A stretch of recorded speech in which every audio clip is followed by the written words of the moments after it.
এখানে এই বড়লোক বাবার মেয়েটি রেস্টুরেন্টের টেবিলের উপরে 2 লাখ টাকা রেখে সেলফি নিচ্ছিল।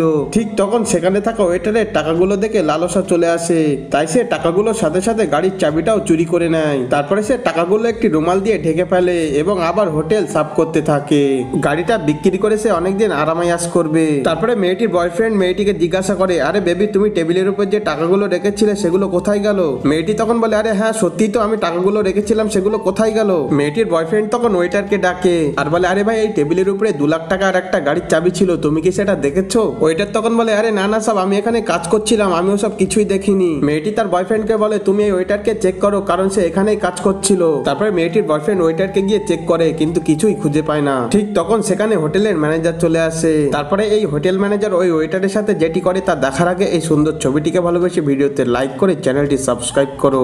তারপরে ম্যানেজার সিসি ক্যামেরা দেখে ওয়েটারের কাছ থেকে টাকা নিয়ে তাকে চাকরি থেকে বার করে দেয়।